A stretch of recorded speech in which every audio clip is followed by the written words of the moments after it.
Boa noite, pessoal. Essa aí é a nossa videoaula de hoje. Já tô com saudade aí de vocês, da sala toda, mas vamos seguindo aí com as nossas videoaulas. Eu aqui, vocês aí e todo mundo se ajudando, fazendo tudo junto. Vamos lá. Hoje nós vamos aprender sobre a ligação covalente. Nós já vimos na ligação iônica na aula anterior e agora seguindo a gente vai fazer a ligação covalente. Covalente é o ato dos átomos compartilharem elétrons, eles são mais solidários, mas a gente vai ver nos próximos slides. Como uma introdução, Gilbert Newton, ele reparou que os compostos poucos polares e apolares, eles se mantinham ligados pelo compartilhamento de elétrons. Os átomos, esses compostos, eles eram solidários uns com outros. No caso, quando tinha dois átomos eletronegativos e eles se aproximavam um do outro, ambos queriam ficar como os gases nobres. Lembra que eu falei nas aulas anteriores? Os gases nobres são os únicos que têm a última camada completa, eles têm a camada de valência completa, eles são estáveis por natureza. Os outros átomos não. Então, baixa aquele recalque dos outros átomos, todos invejosos querem ficar igual os gases nobres. Sendo assim, eles se juntam e nesse caso da ligação covalente, eles compartilham do mesmo elétron. Então, aqui o exemplo, o cloro, ele tem 7 elétrons na camada de valência. Se eu for juntar dois átomos do cloro, ele vai compartilhar esse último. Então, o cloro chega com um elétron, o outro cloro chega com o outro e os dois compartilham. Compartilhando, se você ver, ele vai estar com 8, ó. 1, 2, 3, 4, 5, 6, 7, 8. Nota que esse átomo é do outro. E aqui também ficou com 8. 1, 2, 3, 4, 5, 6, 7, 8. Sendo assim, quando eles se juntaram e compartilharam, eles ficaram iguais aos gases nobres. A ligação covalente, ela só ocorre entre ametais, hidrogênio, você junta um ametal com hidrogênio, ou os ametais entre si. Quem são os ametais? Aqui na tabela tem, dando esse exemplo, quem são os ametais, para vocês lembrarem. Então, todos esses elementos são ametais. E aqui tem o nosso hidrogênio. Então, você só faz uma ligação covalente quando eu junto os ametais entre si, tipo boro com boro, carbono com carbono, ou quando eu ligo ametais e hidrogênio, certo? E tem uma outra coisa, ele só pode ser uma ligação covalente se a eletronegatividade for menor que 1,7.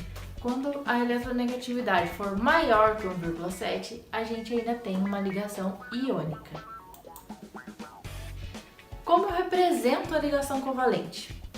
A ligação covalente, se for pela estrutura de Lewis, que vocês aprenderam na última aula, com as bolinhas, eu represento ela assim. Quando o átomo está compartilhando o elétron dele, eu represento com um círculo em volta, que simboliza o compartilhamento desses dois elétrons, aqui no caso do hidrogênio. Aqui eu tenho a molécula de H2. Então, pego o último elétron da camada de valência do hidrogênio e o último elétron do outro hidrogênio. Como eles estão compartilhando, eu circulo esses dois. Isso quer dizer o quê? Que esses dois elétrons vão ficar circulando em volta das duas moléculas de hidrogênio. Aqui eu tenho o oxigênio, ele compartilha aqui para formar o O2, certo? Tem uma molécula com dois átomos de oxigênio, eu vou formar o O2. Então, o oxigênio ele tem 6 elétrons na última camada.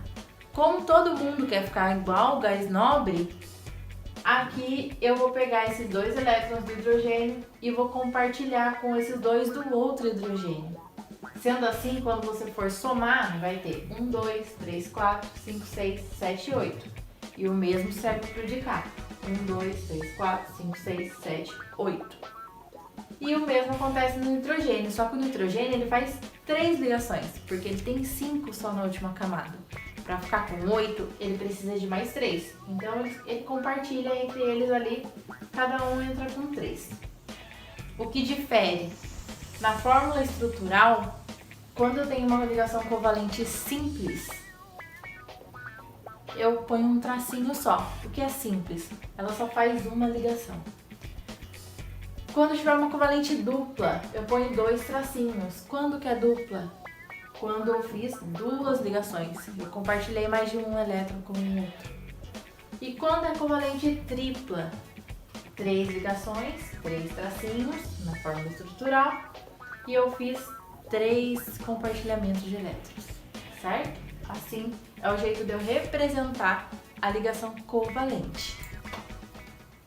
Aqui a gente tem alguns exemplos.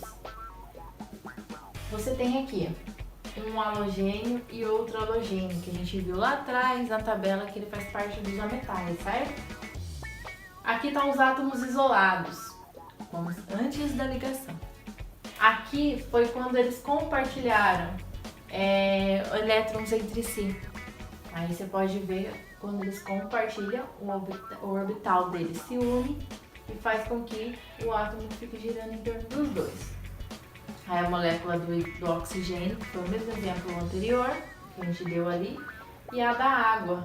Da água também há uma ligação covalente, só que da água o que acontece? O hidrogênio, ele faz uma ligação covalente de um lado com o oxigênio e um outro hidrogênio faz ligação covalente do outro lado com outro oxigênio. Mas, como tudo na vida tem uma exceção, acontece de alguns átomos terem que emprestar elétrons para o outro. O que é isso? Isso é a nossa ligação covalente coordenada ou dativa. É quando ocorre um empréstimo. O átomo já fez todas as ligações covalentes possíveis, ele já compartilhou com todo mundo tudo que tinha que compartilhar, mas naquela molécula que ele faz parte, tem alguém que ainda não está completo. Aí o que ele faz? Ele é solidário, ele é legal, vai lá e divide o átomo dele com alguém, ele empresta esse átomo para alguém. Isso é a ligação dativa. Então, esse tipo de ligação só ocorre quando um dos átomos está com a camada de valência completa, ou seja, ele não pode mais fazer ligações. Sendo assim, ele empresta os seus elétrons. Como eu disse, ele é o átomo legal que empresta tudo para todo mundo e vai lá e empresta os seus elétrons para que o outro átomo também fique igual ao gás nobre. Afinal, todo mundo quer ser o gás nobre. Então, vamos lá. O enxofre, vamos dar um exemplo aqui. O enxofre e o oxigênio. Aqui está formando uma molécula de SO3. O que acontece? O enxofre tem 6 elétrons na última camada. E o oxigênio também tem 6 elétrons na última camada. Aqui você pode ver que tem uma ligação covalente dupla, certo? O enxofre compartilhou esse elétron dele com outro oxigênio e compartilhou esse com o outro do oxigênio. Aqui o oxigênio ficou igual ao gás nobre. Ok, tá feliz. O enxofre ficou igual ao gás nobre também, só com essa ligação? Ficou, porque se ele tinha 6, fez mais 2, tá feliz também. Mas o que acontece? Esses dois oxigênios ainda não estão felizes, porque eles não têm 8 elétrons na última camada. Como que faz? O enxofre, muito legal, empresta o átomo dele pro oxigênio. Você pode ver que aqui tá em azul, porque esses 2 elétrons, ele é do enxofre, e esse aqui também é do enxofre. Então ele fica com um, empresta o outro e faz uma ligação coordenada ou ligação dativa. Então esses 2 átomos é só do enxofre, só que ele está compartilhando esses 2, ele está emprestando esses 2 para o oxigênio. Sendo assim, o oxigênio fica com 2, 4, 6, 8. 2, 4, 6, 8. Importante, isso é muito importante, pessoal. Antes, até uns anos atrás, a ligação dativa era representada na forma estrutural por seta. Hoje isso não funciona mais, isso não é mais assim representado. Então, em livros atuais, você não vai mais encontrar setas.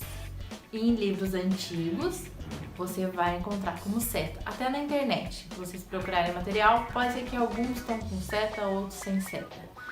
Então vamos lá mostrar como era e como ficou para que vocês saibam distinguir um do outro e saber que está falando da mesma coisa. Como era na representação de Lewis, as bolinhas. Antes, para dizer que o enxofre fazia dativa, eu colocava setinhas. Tá vendo que ele está emprestando esse para oxigênio, emprestando esse para oxigênio. Represento com seta. Hoje, como caiu a seta, não se usa mais, eu represento assim. Eu pego esses dois elétrons dele aqui, em vez de eu pôr um do lado do outro, eu ponho um pro enxofre, um pro oxigênio. Ele está emprestando, certo? Essa é de Lewis. Estrutural, como era? Setinha. Hoje não. Como ele empresta e fica um elétron para cada, é uma ligação simples, então é um tracinho só. Então, como era, como ficou. Alguns átomos, eles fogem da regra do octeto, eles fogem daquela regra que eles precisam ter 8 elétrons na última camada. Mas isso só ocorre em alguns compostos, são muito raros. Mas tem alguns que são exceção sim. Como por exemplo aqui, quando você junta o berílio com 2 átomos de hidrogênio, não tem octeto completo. O berílio com 3 átomos de flúor também não vai formar um octeto completo. E no caso aqui, esse daqui ele vai aparecer com 10 e 12 elétrons na camada de valência, depende do elemento. Então aqui, o PCl5, você vai ver, ele vai aparecer com mais de 8 elétrons na camada de valência. Nesses dois exemplos, eles vão estar com menos de 8 elétrons na camada de valência e aqui vai dar com mais de 8. Mas são exceções. Então, a regra do octeto ainda vale para a maioria. Essas são 3 exceções que isso não ocorre, certo? Agora, para vocês fazerem o exercício, vai chegar no e-mail de vocês, vou estar mandando no grupo também o PDF e o PowerPoint com os exercícios para vocês treinarem e fazerem em casa para poder estar fixando melhor o conteúdo de ligação covalente. O importante é vocês não esquecerem que covalente é quando compartilha elétrons. É o caso daquele churrasquinho que cada um leva uma coisa e junta todo mundo e faz aquele churrascão. É o caso da ligação covalente. Cada um leva o seu elétron, eles juntam os pares de elétrons e faz uma ligação covalente. E a ligação covalente dativa ou coordenada é quando tem aquela pessoa mais legal que, além de levar para compartilhar, ela leva e ainda empresta para os outros. Vai aqueles que não levou o suficiente, aquela pessoa lá mais legalzinha, ela vai lá e empresta para você. Ligação covalente dativa. Certo? Um abraço, um beijo para vocês e a gente se encontra na próxima aula e também no WhatsApp. Tchau!